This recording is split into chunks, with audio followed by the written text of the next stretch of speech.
ಎಲ್ಲರಿಗೂ ಶುಭೋದಯಗಳು.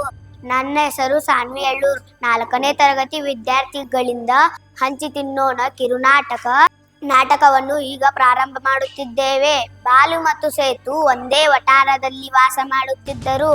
ಬಾಲುವಿನ ಮನೆಯ ಮುಂದಿನ ರಸ್ತೆಗೆ ತಾಗಿಕೊಂಡಂತೆ ಮಾವಿನ ಮರವಿತ್ತು.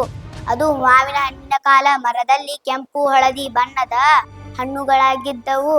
ಸೇತುವೆಗೆ ಹಣ್ಣನ್ನು ನೋಡಿ ಆಸೆಯಾಯಿತು.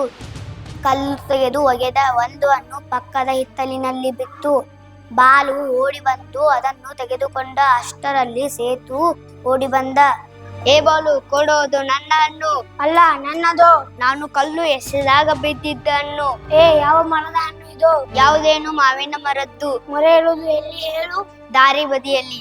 ಹಣ್ಣು ಎಲ್ಲಿ ಬಿದ್ದಿತ್ತು ಹೇಳು? ಅದು ನಿಮ್ಮ ಹಿತ್ತಲಲ್ಲಿ. ಹೌದು ತಾನೇ, ಅದಕ್ಕೆ ಇದು ನನ್ನ ಹಣ್ಣು. ಕೊಡೋದಿಲ್ಲ, ಹೋಗೋ. ನಾನು ಕಲ್ಲು ಎಷ್ಟಾಗ ಬಿದ್ದಿದ್ದನ್ನು ಕೊಡ್ತೀಯೋ ಇಲ್ಲೋ? ಕೊಡೋದಿಲ್ಲ. ಏನು ಮಾಡ್ತೀಯಾ?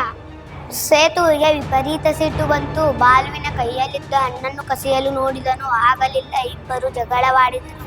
ನೆಲದ ಮೇಲೆ ಬಿದ್ದು ಹೊರಳಾಡಿದರು. ಜಗಳವನ್ನು ನೋಡುತ್ತಿದ್ದ ಹಿರಿಯರೊಬ್ಬರು ಅಲ್ಲಿಗೆ ಬಂದರು. ಏಕೆ ಮಕ್ಕಳೇ ಜಗಳ? ನಾನು ಬೀಳಿಸಿದ ಹಣ್ಣು. ನಮ್ಮ ಹಿತ್ತಲಲ್ಲಿ ಬಿದ್ದಿದ್ದ ಹಣ್ಣು. ಹಣ್ಣು ಎಲ್ಲಿದೆ ನೋಡುವ. ಅದು ದಾರಿಯಲ್ಲಿ ಬಿದ್ದು ನಜ್ಜು ಗುಜ್ಜಾಗಿ ಒಳಗಿ ಮಣ್ಣು ತುಂಬಿತ್ತು. ನೋಡಿದಿರಾ ಮಕ್ಕಳೇ, ನೀವಿಬ್ಬರು ಶಾಲೆಗೆ ಹೋಗುವ ಹುಡುಗರು. ಜಗಳ ಮಾಡಿ ಏನು ಲಾಭವಾಯಿತು? ಆ ಹಣ್ಣನ್ನು ಹಂಚಿ ತಿಂದಿದ್ದರೆ ಇಬ್ಬರಿಗೂ ಸಂತೋಷವಾಗುತ್ತಿತ್ತು ಅಲ್ಲವೇ? ಮಕ್ಕಳು ತಲೆ ತಗ್ಗಿಸಿ ಹಣ್ಣನ್ನೇ ನೋಡುತ್ತಾ ನಿಂತರು. ಅವರಿಗೆ ತಮ್ಮ ತಪ್ಪಿನ ಅರಿವಾಯಿತು. ಜಾಣ ಹುಡುಗರು ನೀವು. ನಿಮ್ಮಲ್ಲಿ ತಪ್ಪನ್ನು ತಿದ್ದಿಕೊಳ್ಳುವ ಮನಸ್ಸಿದೆ ಅಲ್ಲವೇ? ಹೌದಜ್ಜ. ಹಿರಿಯರು ತಮ್ಮ ಕೈಯಲ್ಲಿದ್ದ ಬೆತ್ತ ಬೀಸಿ ಇನ್ನೊಂದು ಹಣ್ಣನ್ನು ತಲೆಗೆ ಬೀಸಿದರು. ಇಬ್ಬರಿಗೂ ಹಂಚಿಕೊಟ್ಟರು. ಮಕ್ಕಳು ಹಣ್ಣು ತಿಂದರು, ಜಗಳ ಮರೆತರು. ಈ ಕಿರುನಾಟಕ ಮುಕ್ತಾಯ.